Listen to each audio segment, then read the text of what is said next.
Hello my dear YouTube friends, from a very sunny and bright morning here in the city of Alaminos, which is the home of the 100 Islands National Park. Here in the province of Pangasinan in the central parts of Luzon, and beautifully nestled in the most northern parts of the Philippine archipelagos. I left Subic Bay yesterday morning on my motorbike and just arrived here last evening, after a nice and leisurely drive of nearly 6 hours for approximately 200 plus kilometers. So let's continue right away and explore the city, which seems to be in a party mood right now. Although unfortunately I haven't got a clue yet about the occasion behind the celebration here in Alaminos. But nevertheless, I learned that the Filipinos are very outgoing and like to celebrate whenever they can.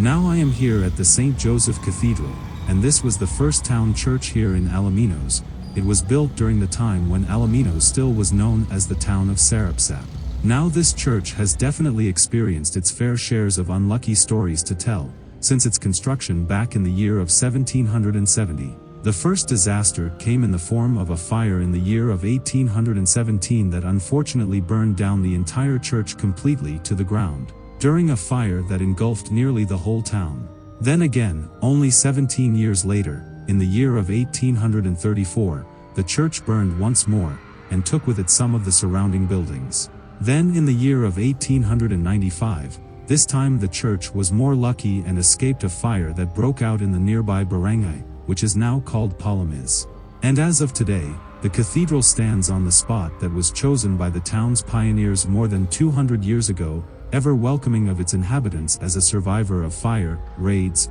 and natural disasters. It surely is a beacon of hope, and a reminder and as well a lasting testament of the enduring strength and unshakable faith of the Alaminians people, as the people and families here from this city are called.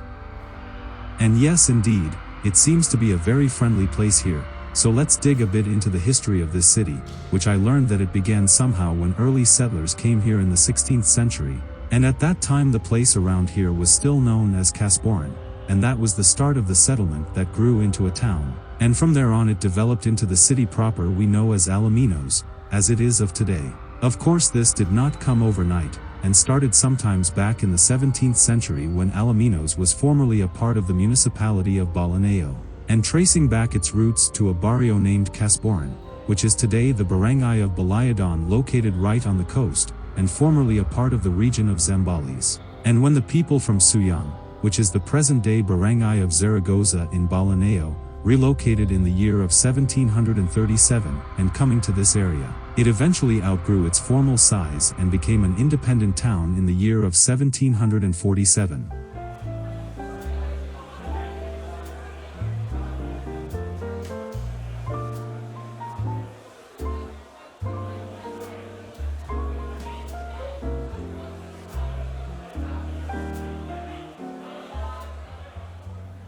And as the evening hour is drawing in, it seems that I can witness one of the most anticipated and largest crowd drawer events here in the city of Alaminos. To me it looks like an annual festival, as during the day I noticed a lot of activities like sports, adventure and local tourism combined with a food and product fair that was spicing up the city's fiesta, and showcasing the best of its various products of this area and definitely enhancing the cultural awareness to a wider audience. And then in the evening they combine it with parties that are bringing the street alive with its night glitters and trendy top 100 Billboard songs and beats, accompanied by various hip dancing contests. It is undeniable that the atmosphere here is now filled to the rim with excitement by the many charming smiles from the party-goers who are enjoying the spectacle until the early wee hours.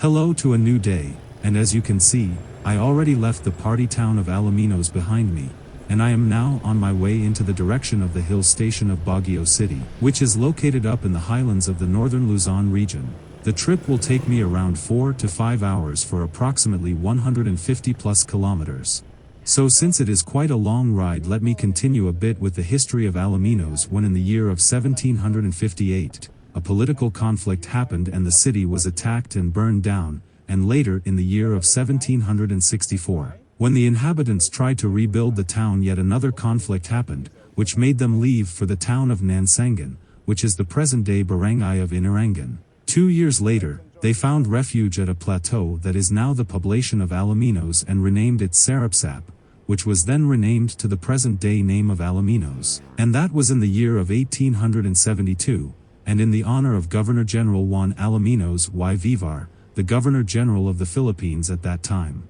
Then on Saturday the 21st of November in the year of 1903, Alaminos was annexed from the province of Zambales and transferred to the province of Pangasinan, and finally in the year of 2001 becoming a competent city to be known as the City of Alaminos in the province of Pangasinan. And as of today, the city of Alaminos is famous for being the gateway to its 100-island national park, which boasts a total of 124 islands during the low tide, and 1 island less during the high tide, with 4 of them being developed entirely for the tourism business. The park and its islands are scattered in the Lingayen Gulf and covering a total area of 16+ square kilometers, and was declared by former President Manuel L. Quezon on the 14th of January in the year of 1940 as the very first national park to be opened here in the Philippines.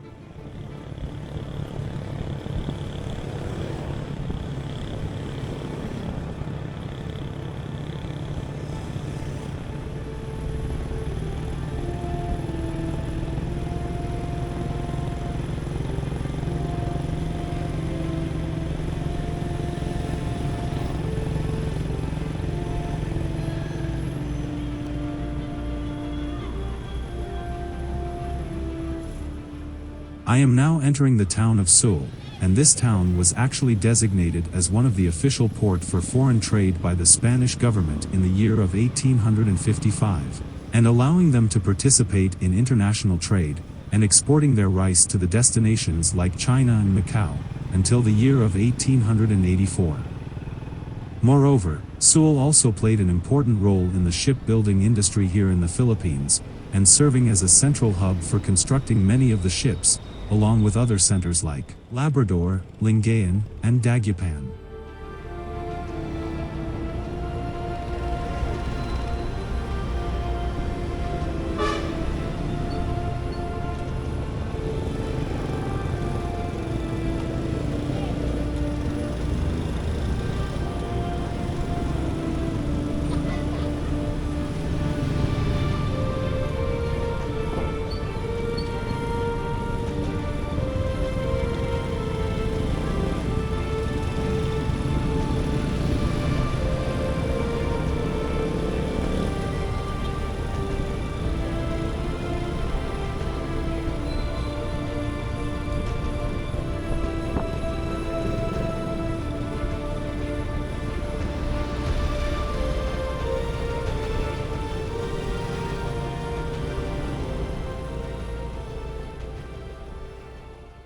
On my way I will pass the city of Lingayen, which is actually the capital of the province of Pangasinan,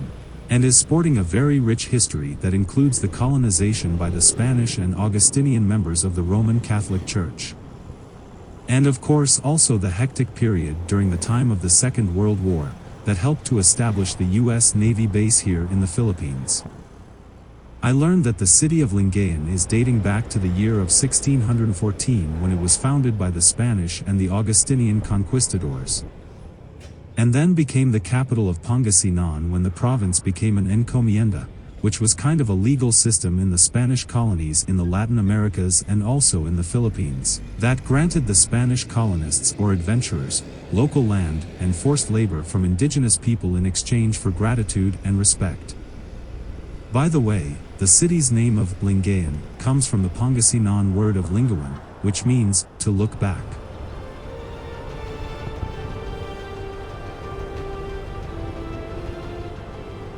Unfortunately, during the Second World War, the city of Lingayen became a key target for the Japanese army due to its strategic location, and witnessed some of the war's bloodiest battles, including the invasion of the Gulf of Lingayen on the 9th of January in the year of 1945, which was the day when the Allied forces landed, after the local and anti-Japanese Filipino guerrilla group informed the commander in charge of the Southwest Pacific Theater, and all the U.S. Army forces in the Pacific, General Douglas MacArthur, that the Japanese invaders had a small presence here in their area. The beach then served as a runway for the many U.S. attack planes, as well as for the beginning of the U.S. Navy base that was built in the Gulf after the invasion, in order to support the operations in Manila, Luzon, and Okinawa.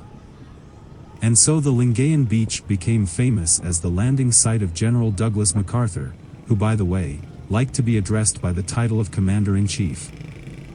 And that was the marking of the return of the American troops to the Philippines.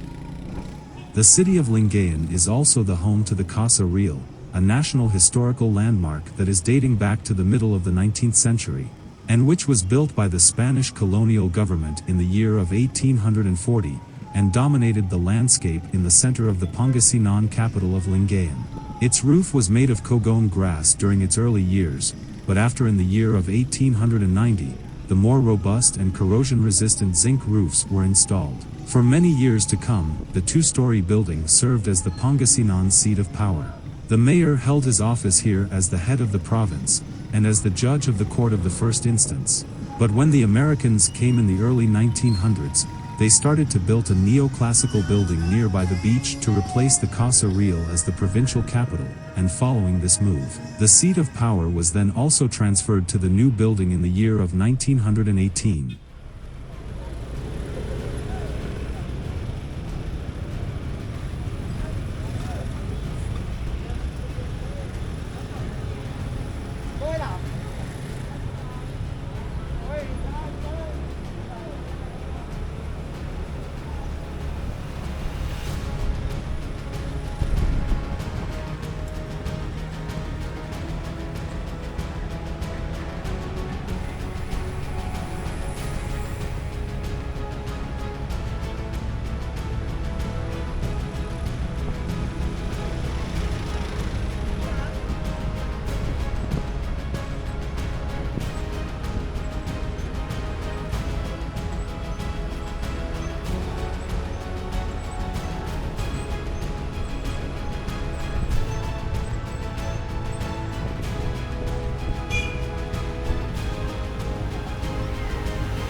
I have now arrived at Our Lady of Purification Church, which is a nearly 400-year-old Roman Catholic church here in the town of Binmayli, which is located just next to the city of Lingayen. The church construction here began in the 16th century and was completed sometimes in the year of 1754. And the building design is well known for its intricate architecture, as well as for having one of the largest vaulted domes of any churches in the province, and one of the 3 largest church bells in the Philippines, which is weighing in at a hefty 1,874 kilograms, that was casted in the year of 1804. Unfortunately, this church also had its shares of bad luck when it burned down in the year of 1745, only to be reconstructed during the following 9 years on the left side of the original church, and finished in the year of 1754. Then during the Second World War, the American Navy with their warships thought it was necessary to shell the church for a full 3 days, during the 7th to the 9th of January in the year of 1945, and with this action destroying it to the ground and leaving only the walls and a heavily damaged church tower. Luckily, the church has been rebuilt since then, and received a rustic architectural facade in an elaborate Baroque style, and sporting 3 levels with a semicircular arched main entrance, and a wide circular opening in the ceiling on the inside of the church. The 5-story bell tower has a blind semicircular arched recess with triangular segments, which can be seen on the right side of the church, as well as the big bell which is displayed below the tower, and bearing the logo of Fundación de Metals de Santo Supanco, which means that it was perhaps casted by the Santo Supanco Metals Foundation in the early 19th century.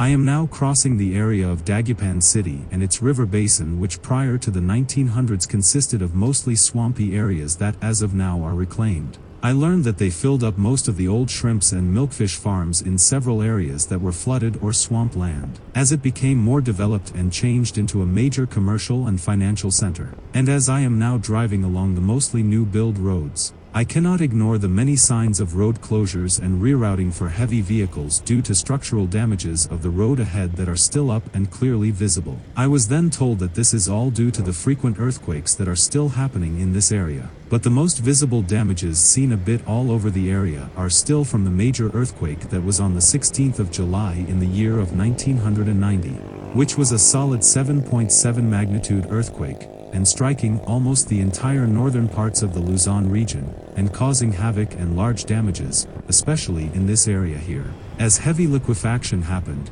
which is when your once solid ground get liquefied, and I have been told that this is due to the reason that a large part of this river delta has been reclaimed and refilled, and therefore the underground here is soft compared to the solid ground on the countryside, and once a strong earthquake is happening here, the buildings here which don't have a strong foundations will be prone to sink and collapse easily, as well as the bridges like the Magsaysay Bridge, which was experiencing very heavy damages too. This happened due to their heavy weight and the looseness of the ground, which turned into sediment-rich mud, and all of this is reminding me of how fragile this area still is.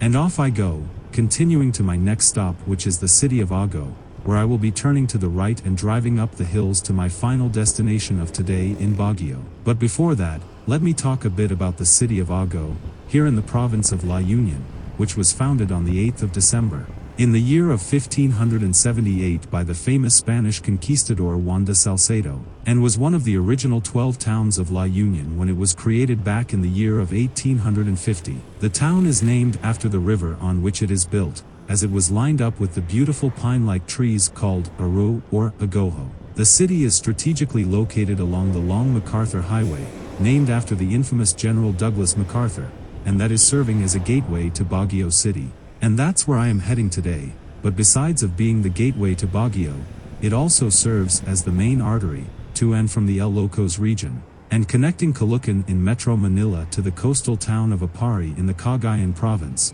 which is way up in the far north of Luzon. Moreover, I learned that this town is also a major religious center here in the north, with religious structures such as the Basilica of Our Lady of Charity, the Lady of Lourdes Grotto, and the Plaza de la Virgen. Furthermore, the town's development has also been marked by the devotion of its people to their faith, and the many miracle stories attributed to Apo Caridad, or in English also called Our Mistress of Charity. By the way, severe damages also happened here in the city of Ago, caused by the same earthquake that shocked the region back in the year of 1990, and killed more than 1,600 people all over the Luzon Peninsula. The city here also witnessed a lot of distractions, including the Basilica of Our Lady of Charity, which had to be repaired and renovated. Sadly, the bell tower, which was the only remaining structure of the ancient church building, which was dating back to the year of 1883, was also completely destroyed. I am now in the front of the Basilica of Our Lady of Charity, which was founded in the year of 1578 by the Italian Franciscan friars John Baptist Lucarelli from the province of Pizarro, and the Spaniard Sebastián de San Francisco from the town of Baeza in the southern parts of Spain. The original church was constructed with native materials, which is nipa and bamboo, and under its patron of Saint Francis of Assisi, who was an Italian mystic, poet, and Catholic friar who founded the religious order of the Franciscans, back in the 12th and 13th century in his home country of Italy. Then in the year of 1598, Saturnino Franco, Casimiro Melgosa and Aquilino Garcia finally finished the three-tiered church bell tower of the basilica. But unfortunately a massive earthquake destroyed the church on the 16th of March in the year of 1892, paving the way for reconstruction of the shrine of Nuestra Señora de Caridad in the year of 1893, which then was demolished and replaced with the present church that is dating back to the year of 1975.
So, and now last but not least, let's ride the Marcos Highway, which is maybe as of today better known as the Aspiras-Palispis Highway.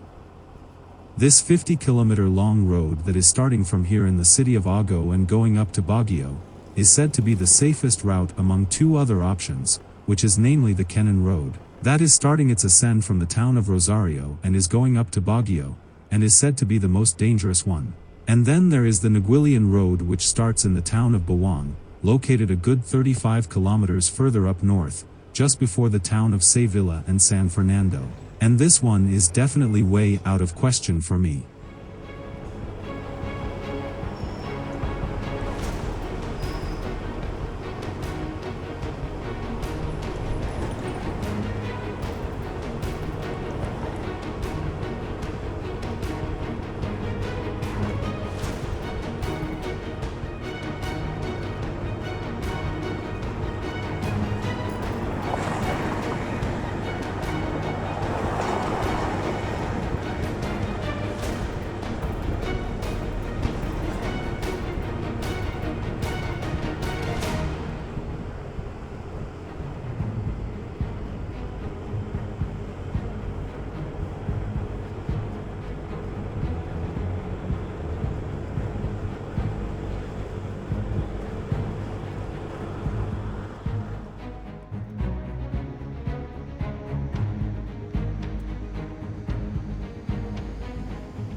I just found this minimalist cafe corner called Coffee House, here in Tuba Benguet and located on the Marcos Highway up to Baguio. And I am not disappointed, as they are really serving very high quality cups of specialty coffee from the beans of your choice, certainly something that every caffeine aficionado is fond of. Not only is it a micro-roastery, where the beans are roasted in-house before being served fresh, but this place is also boasting an unbelievable view overlooking the Ifugo River Valley and part of its Cordillera mountain range, which is a great combination for making a break and getting my much-needed coffee fix before continuing my journey to Baguio.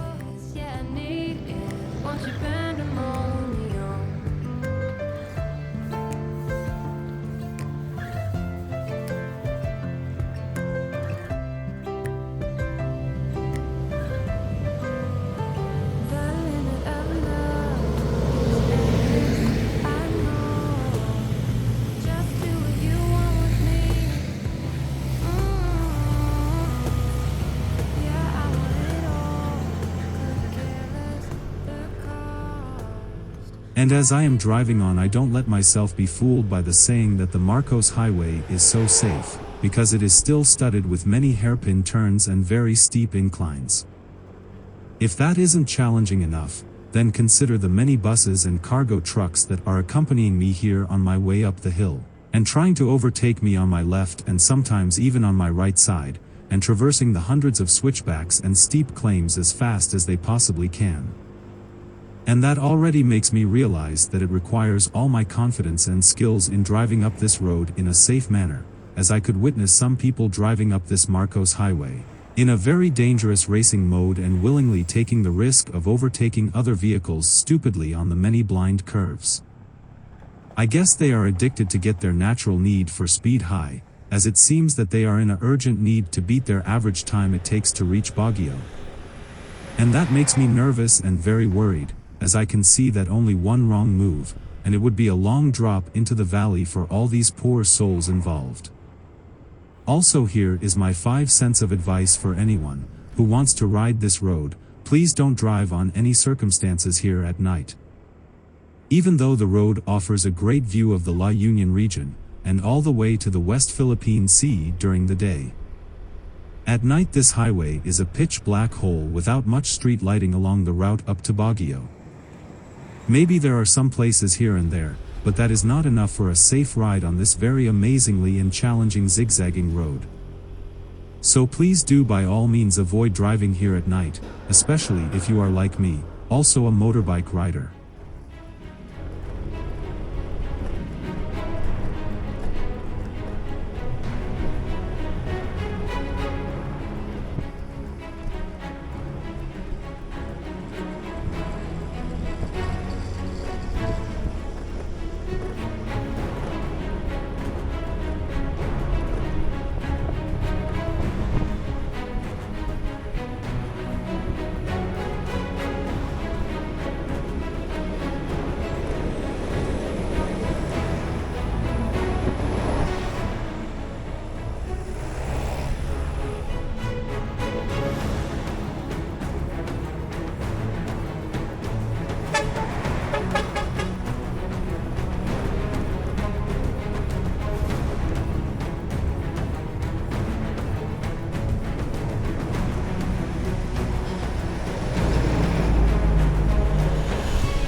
Entering now the Batuan Benguet Tunnel and Viaduct. The tunnel is a 327-meter-long rock shed that is protecting the road from the rock slides that in the past had blocked the thoroughfare during the very heavy downpours.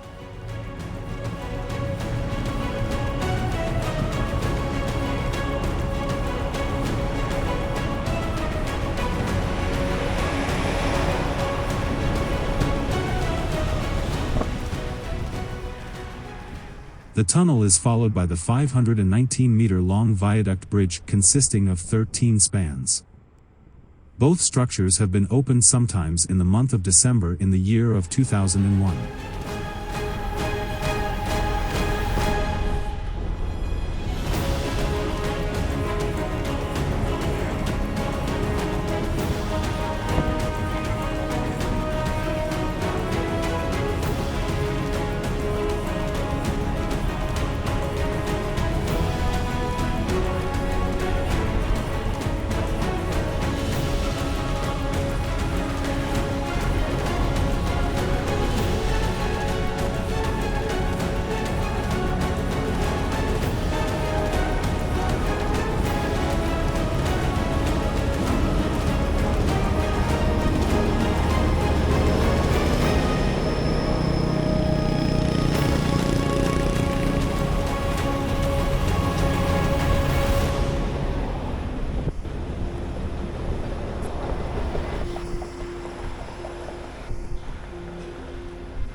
And after a long and interesting ride, I finally arrived at my guest house here in Baguio, and so I will end my video, here and now. Thanks a lot for watching, and I hope that you liked this second episode, of me riding all the way from the city of Alaminos up to the hill station of Baguio here in the highlands of northern Luzon. Good night and see you back in my next part, where I will explore the city of Baguio, and its highly acclaimed and amazingly beautiful surrounding, which is also known as the summer capital of the Philippines, and also called the City of Pines.